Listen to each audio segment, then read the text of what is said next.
नमस्कार दोस्तों, एक बार फिर से स्वागत है आपका आपकी अपनी YouTube चैनल सनातन दुनिया में। आज हम अनेक विद्वानों तथा ब्राह्मणों से विश्लेषण करने के पश्चात एक बहुत ही महत्वपूर्ण और रोचक प्रश्न का उत्तर लेकर आपके पास आए हैं। जी हाँ मित्रों, आज के इस वीडियो में हम जानने वाले हैं सृष्टि के 5 सबसे बड़े पुण्यों के बारे में।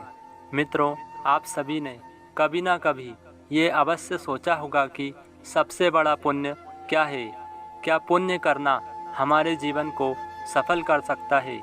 क्या पुण्य करने से हमारा अगला जीवन सफल हो सकता है, या फिर हमारी आत्मा को शांति मिल सकती है?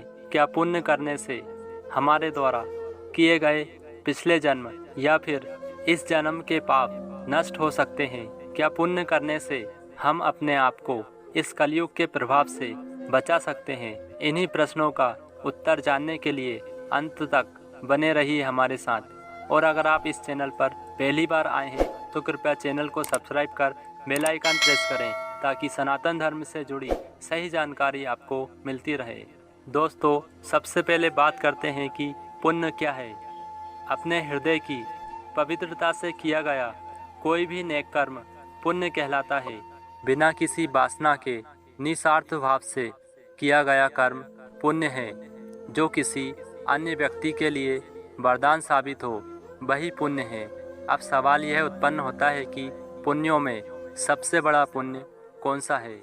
मित्रों, वैसे तो पुण्य 11 प्रकार के हैं, लेकिन इनमें से 5 पुण्य सबसे बड़े पुण्य हैं। यह 5 पुण्य हैं: अन्न पुण्य, शयन पुण्य, वचन पुण्य, नमस्कार पुण्य और मन पुण्य। आइए मित्रों, इन पुण्यों के बारे में विस्तार से जानते हैं। पहला सबसे बड़ा पुण्य है अन्न पुण्य। अन्न पुण्य का मतलब है किसी भी भूखे व्यक्ति या जानवर को सच्चे हृदय और अत्यंत नम्रता से भोजन करवाना। दोस्तों, अन्न पुण्य सबसे बड़ा पुण्य है। यदि आप इसे अपने शुद्ध हृदय से कर रहे हैं तो यह आपके पूरे दिन का सबसे बड़ा पुण्य है। दूसरा बड़ा पुण्य है शयन पुण्य। निराश्रित मनुष्य या जानवरों को आश्रय देना, यह एक दूसरा सबसे बड़ा पुण्य है। बेघर व्यक्ति या पशु को आवास की सुविधा प्रदान करना शयन पुण्य कहलाता है। यदि आप यह कार्य निस्वार्थ भाव से करते हैं तो यह दूसरा सबसे बड़ा पुण्य है। तीसरा पुण्य है वचन पुण्य। अपने वादों को पूरा करना भी एक तरह का पुण्य है। आपको अपनी बातों से पीछे नहीं हटना चाहिए।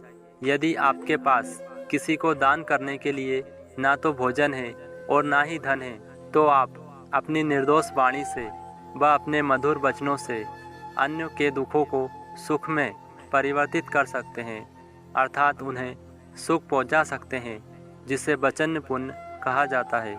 चौथा पुण्य है नमस्कार पुण्य। बड़ों का सम्मान करना, उनके चरण छूना और उनका आशीर्वाद लेना भी एक प्रकार का पुण्य है।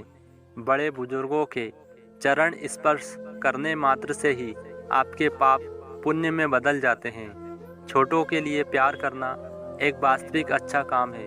यदि आप दूसरों के प्रति अत्यधिक प्रेम, स्नेह और सम्मान रखते हैं तो यह चौथा सबसे बड़ा पुण्य है। पांचवा पुण्य है मन पुण्य। अपने मन में किसी के प्रति हिंसक विचार न लाना और अपने मन में हर व्यक्ति के लिए अच्छा सोचना एक पुण्य है। हृदय में सभी प्राणियों के प्रति सुख की भावना रखना और अहिंसा का पालन करना पांचवा बड़ा पुण्य है। दोस्तों, इस तरीके से हमने देखा कि सबसे बड़ा पुण्य का काम एक नहीं है, अपितु बहुत हैं। केवल एक चीज़ जो हमारे किए गए पुण्य को सबसे बड़ा बनाती है वह है हमारे दिल की पवित्रता और सच्चाई। अगर हम वह काम किसी चीज़ की वासना में कर रहे हैं तो वह सिर्फ एक व्यवसाय है, पुण्य नहीं।